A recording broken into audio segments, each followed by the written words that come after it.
Bienvenido estudiante, muchísimas gracias por acompañarnos en esta primera sesión de la materia de Derecho Internacional Público. La tarea que se les deja al final es conceptual, es decir, únicamente es fundamental los principales conceptos elementales que se solicitan de la materia, de la actividad. El derecho internacional público lo vamos a tener destinado como el conjunto normativo a reglamentar las relaciones entre sujetos internacionales. Posteriormente vamos a ver cuáles son esos sujetos internacionales. Derecho de gentes o derecho internacional público, que se encarga esencialmente de regular las relaciones entre los sujetos de derecho internacional. También es el conjunto de normas jurídicas que regulan las relaciones de los estados entre sí, o más correctamente, el derecho de gentes. Ojo con ese derecho de gentes, que es muy común para el derecho internacional. ¿Por qué? Porque va a regular relaciones entre lo que es los sujetos internacionales, y con ello intervienen las normas principales como la Constitución y los tratados. Sujetos del derecho internacional público.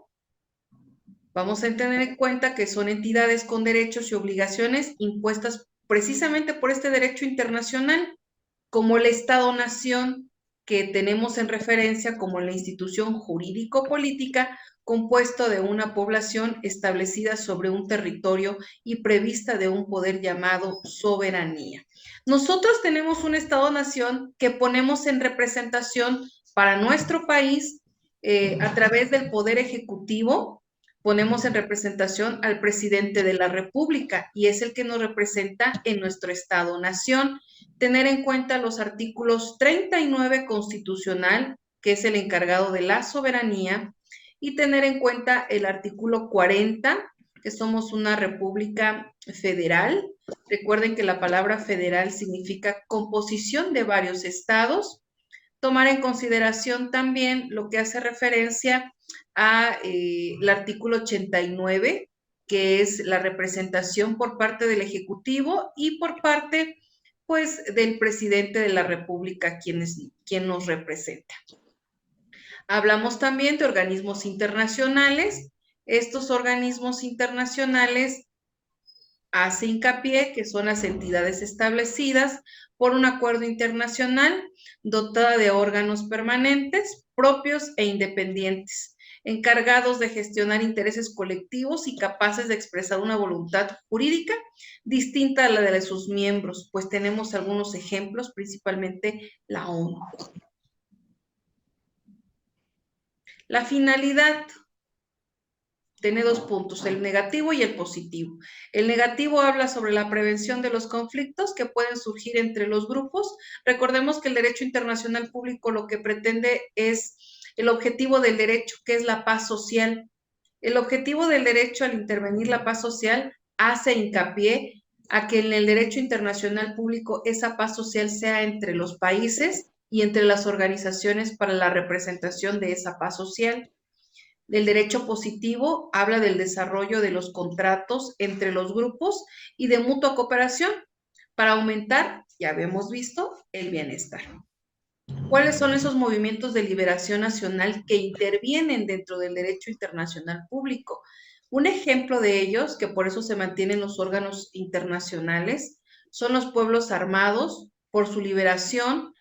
También aquí nosotros en Chiapas nos caracterizó un movimiento muy importante en el 94, que fue el EZLN, y que incluso fue un movimiento que modificó el artículo segundo constitucional, hablamos de materia federal, y que fue reconocido ese movimiento por la ONU. O sea, así de tan importante es el derecho internacional público en tener en salvaguardia lo que es el derecho internacional, la protección a la paz, en llegar en buenos acuerdos, en buenos tratados. Los individuos no son sujetos desde el punto de vista del derecho internacional público y que solo gozan de protección jurídica cuando tienen con un Estado la relación jurídica que aplica la nacionalidad. no son considerados parte del derecho internacional, pero existe la tendencia a reconocerle los derechos a nivel internacional. Ojo, en el derecho internacional público lo que reconoce son todos esos organismos que obran como sujetos para llevar a cabo la paz social, pero el individuo individual no interviene en el derecho internacional público, sino va a intervenir todas las organizaciones que entran en esa fase de representación para el bien común. ¿Cuál es la relación entre el derecho interno y el derecho internacional? Existen dos teorías muy, digamos, muy sonadas en derecho internacional público.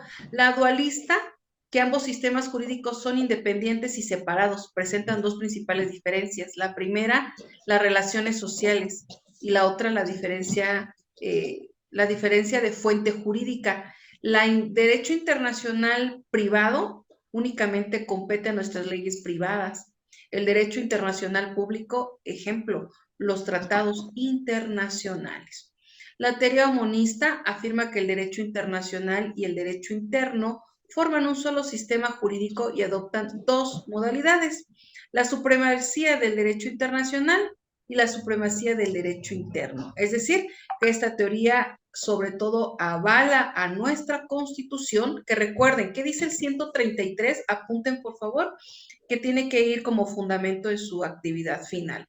¿Por qué? Porque el 133 constitucional va aparejada la supremacía constitucional y dice, la Constitución, los tratados, o sea, me está dando a entender que la Constitución y los tratados, cuando así el derecho lo requiera, es fundamentalmente, ¿sale? ¿Hasta ahí vamos todo bien? Sí, profesora, todo bien. Sí, todo bien.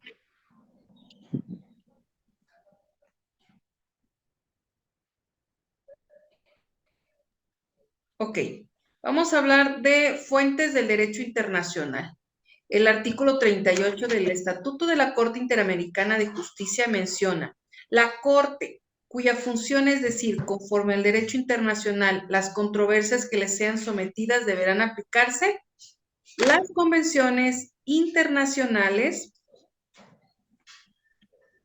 También me habla de las costumbres internacionales, los principios generales del derecho y las decisiones judiciales y de la doctrina.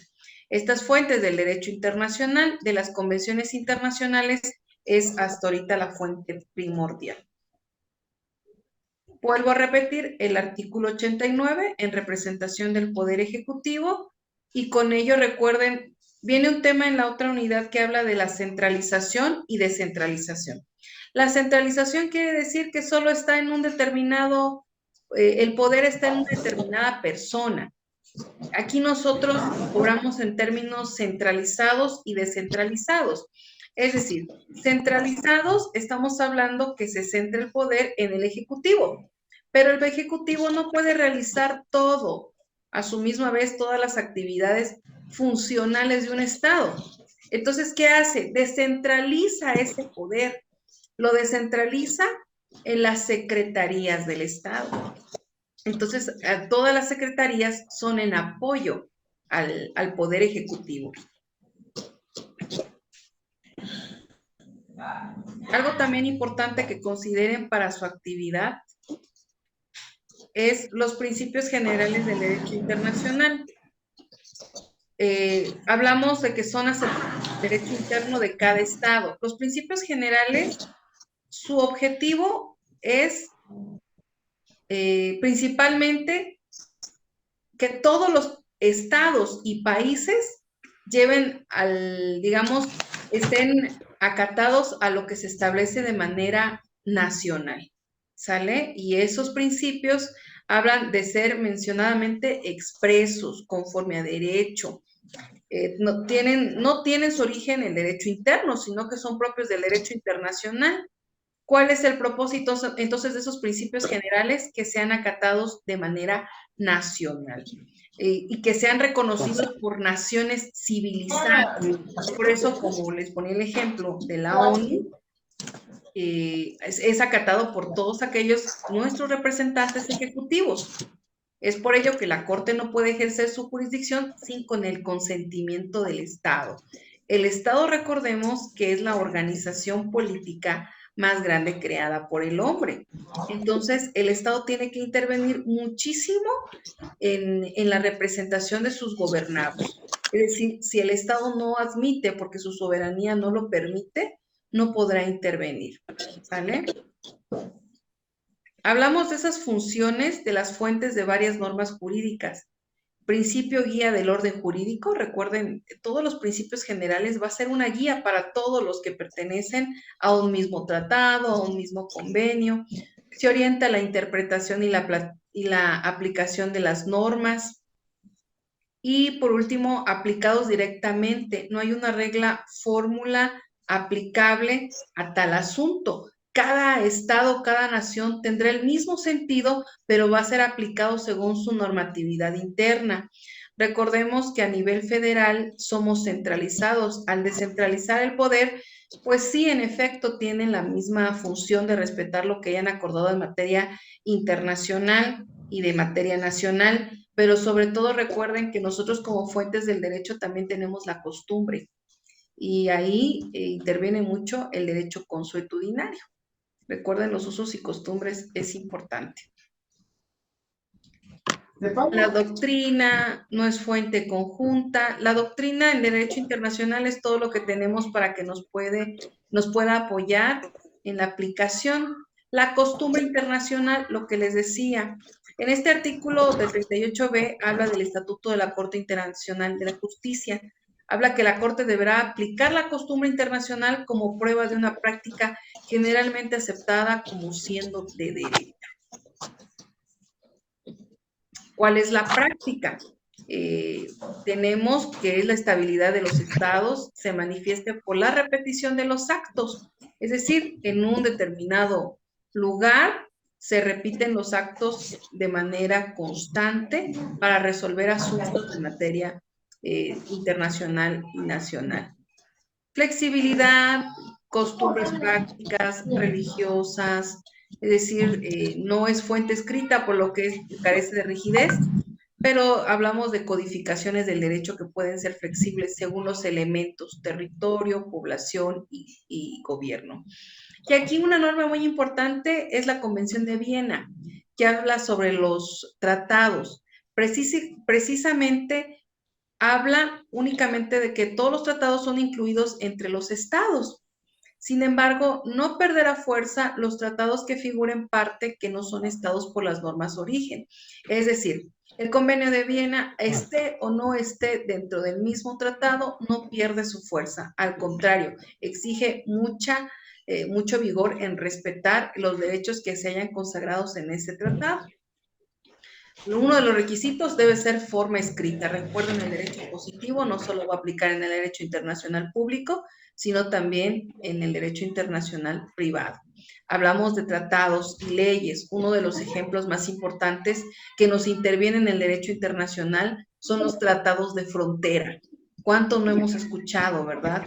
En derecho internacional público, si va a haber algún tratado de frontera que nos favorezca.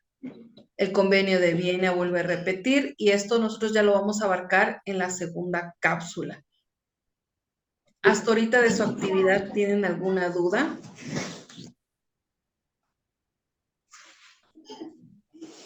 No, maestra, todo bien de momento. ¿No? Perfecto. Sí, de igual manera, maestra. Ok. Esta tecnolectura que les aparece a ustedes viene lo que les acabo de presentar. El artículo 38, ¿sí? Y nos habla de los tratados internacionales, el concepto. Recordemos que el tratado internacional se entiende por tratado, un acuerdo internacional celebrado por escrito entre estados y regido por el derecho internacional, ya conste en un instrumento único o en dos o más instrumentos y cualquiera que sea su denominación particular. Es un acuerdo de voluntades entre dos o más sujetos. De derecho internacional, recordemos que los sujetos son esas organizaciones que en representación del bien común, destinado a producir efectos jurídicos y regido por el derecho internacional. Ya consta en un instrumento único o en dos o más instrumentos conexos y cualquiera que sea su denominación particular. Los tratados pueden clasificarse en diversos criterios: por el número de las partes bilaterales, por su grado de apertura, la participación, abiertos, cerrados, es decir, que no tengan opinión pública, por su función de creación de obligaciones, tratados, contratos, los que prevén un intercambio de prestación entre los contratantes, por su duración, por un plazo de duración, por extinción de un tracto sucesivo, por la forma de conclusión, concluidos en forma solemne, que tienen en su procedimiento de conclusión diversas fases de conformidad con las disposiciones de los tratados y de las normas constitucionales para la manifestación del consentimiento de los estados. Las fases de celebración de los tratados internacionales, no se preocupen, la negociación es una de las más importantes. Recuerden, mientras estén de acuerdo los sujetos en derecho internacional público, no va a haber objeción. Espero que hayan tomado ustedes su apunte prudente. Vuelvo a repasar. Para nosotros, artículo 39, 40, 41, el 89 para la representación del Poder Federal. Y hasta ahí les agradezco mucho, de verdad, que me hayan acompañado. Espero poder en la otra sesión, igual que me puedan acompañar. Voy a ver la posibilidad si se puede cambiar de horario. Casi la mayoría de ustedes entiendo su actividad laboral, y si no, pues los voy a ver a la misma hora. ¿Sale? Sí, maestra, claro que sí, muchas gracias. Agradezco que ya me comentaron en foro, compañera Dalí, muchas gracias. Los textos, compañero Valeriano, por favor, y estemos pendientes. Pueden comentar algo breve, ya sea en esta sesión, en la otra, para que sea importante el estar retroalimentándonos en foro. Igual a los que no pudieron asistir, en foro los podemos tener en contacto. ¿Sale? Muchísimas gracias. Les agradezco su tiempo. Tengan excelente tarde. Igualmente, maestra, muchas gracias por el tiempo. Igualmente. A ustedes, Compañera, hasta luego, buenas gracias. tardes. Muy amables. Hasta luego, compañera. Gracias.